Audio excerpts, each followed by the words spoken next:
Le banquet de Platon, dialogue de Socrate et de Diotima, suite, numéro 211-D. Si la vie vaut jamais la peine d'être vécue, cher Socrate, dit l'étrangère de Mantinée, c'est à ce moment où l'homme contemple la beauté en soi. Si tu la vois jamais, que te sembleront auprès d'elle l'or, la parure, les beaux enfants et les jeunes gens, dont la vue te trouble aujourd'hui, toi et bien d'autres, à ce point que, pour voir vos bien-aimés et vivre avec eux sans les quitter si c'était possible, vous consentiriez à vous priver de boire et de manger, sans autre désir que de les regarder et de rester à leur côté. Songe donc, ajouta-t-elle, quel bonheur ce serait pour un homme s'il pouvait voir le beau lui-même, simple, pur, sans mélange, et contempler, au lieu d'une beauté chargée de chair, de couleurs et de cent autres superfluités périssables, la beauté divine elle-même sous sa forme unique. Penses-tu que ce soit une vie banale que celle d'un homme qui, élevant ses regards là-haut, contemple la beauté avec l'organe approprié et vit dans son commerce? Ne crois-tu pas, ajouta-t-elle, qu'en voyant ainsi le beau avec l'organe par lequel il est visible, il sera le seul qui puisse engendrer, non des fantômes de vertu, puisqu'il ne s'attache pas à un fantôme, mais des vertus véritables, puisqu'il saisit la vérité? Or, c'est à celui qui enfante et nourrit la vertu véritable qu'il appartient d'être chéri des dieux, et si jamais homme devient immortel, de le devenir lui aussi. Voilà, Phèdre, et vous tous qui m'écoutez, ce que m'a dit Diotima. Elle m'a persuadé, et à mon tour j'essaie de persuader aux autres que, pour acquérir un tel bien, la nature humaine trouverait difficilement un meilleur auxiliaire que l'amour. Voilà pourquoi je proclame que tout homme doit honorer l'amour, pourquoi je l'honore moi-même et m'adonne particulièrement à son culte, pourquoi je le recommande aux autres, pourquoi maintenant comme toujours je loue la puissance et la virilité de l'amour autant que j'en suis capable.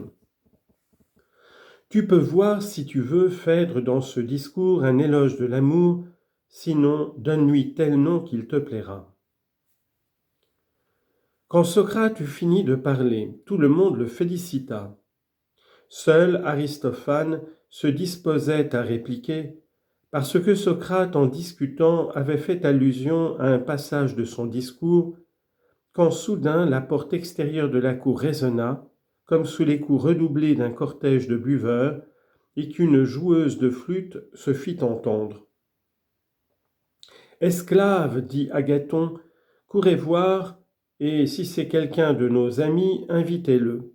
Sinon, dites que nous avons fini de boire et que maintenant nous reposons. » Peu après, on entendit dans la cour la voix d'Alcibiade, fortement pris de vin, qui criait à plein gosier « Où est Agathon ? Qu'on me mène à Agathon. » Alors la joueuse de flûte et quelques autres de ses compagnons, le prenant sous les bras, nous l'amenèrent.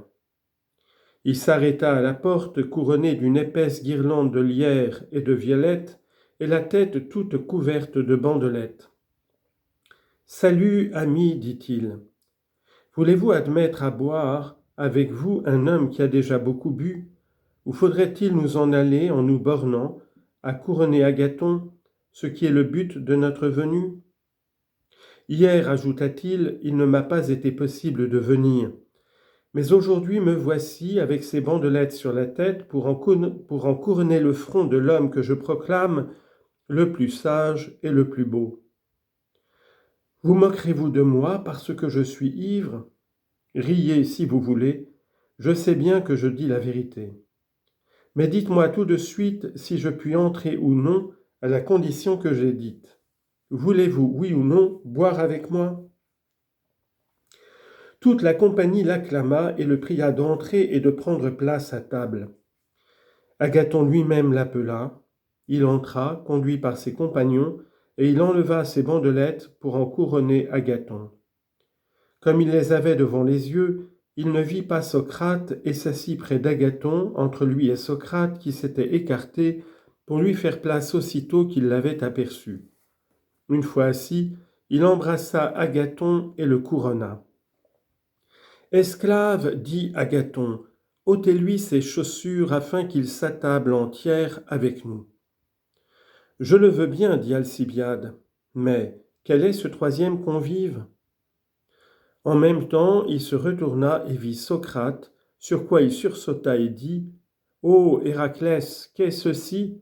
Socrate ici ? Te voilà encore ici à m'attendre en embuscade, suivant ton habitude d'apparaître soudain là où je ne m'attendais le moins à te rencontrer. Maintenant encore, qu'es-tu venu faire ici ? Et pourquoi aussi t'es-tu placé là ? Pourquoi pas près d'Aristophane ou de quelque autre plaisant ou qui veut l'être ? Tu t'es arrangé pour te placer près du plus beau garçon de la compagnie. Agathon, dit Socrate, vois si tu peux me secourir. L'amour que j'ai pour cet homme ne m'est pas d'un petit embarras. Depuis que je me suis mis à l'aimer, il ne m'est plus permis de donner un coup d'œil ni d'adresser la parole à un beau garçon. Autrement, jaloux et envieux, il me fait une scène, m'injurie et se tient à peine de me frapper. Vois donc à l'empêcher de faire quelque extravagance et fais ma paix avec lui, ou s'il veut se porter à quelque violence, défends-moi, car je tremble devant sa fureur et son amour. Non, répondit Alcibiade, il n'y a pas de paix possible entre toi et moi. Mais je me vengerai de ce trait une autre fois. En attendant, Agathon, rends-moi quelques bandelettes et que j'en couronne aussi la tête merveilleuse de cet homme, et qu'il ne vienne pas me reprocher de t'avoir couronné et de l'avoir oublié, lui qui par ses discours est vainqueur de tout le monde, non pas seulement comme toi avant-hier, mais en toutes les rencontres. Et ce disant, il prit des bandelettes, en couronna Socrate et s'accouda sur le lit. S'étant ainsi placé, il dit « Voyons, camarades, vous me paraissez bien sobre. C'est une chose qu'on ne vous passera pas. Il faut boire, c'est dans nos conventions. Donc, pour roi du festin, je choisis jusqu'à ce que vous ayez bu moi-même. Maintenant qu'Agathon nous procure une large coupe, s'il en a, ou plutôt cela n'est pas nécessaire, apporte-nous, enfants, ce vase à rafraîchir, dit-il, en avisant un vase qui contenait plus de 8 cotyles. Il le fit remplir et le vida le premier. Puis il le fit remplir de nouveau pour Socrate et dit, à l'égard de Socrate, inutile d'y mettre de la finesse, il boira tant qu'on voudra sans risquer de s'enivrer jamais. L'esclave ayant versé, Socrate but.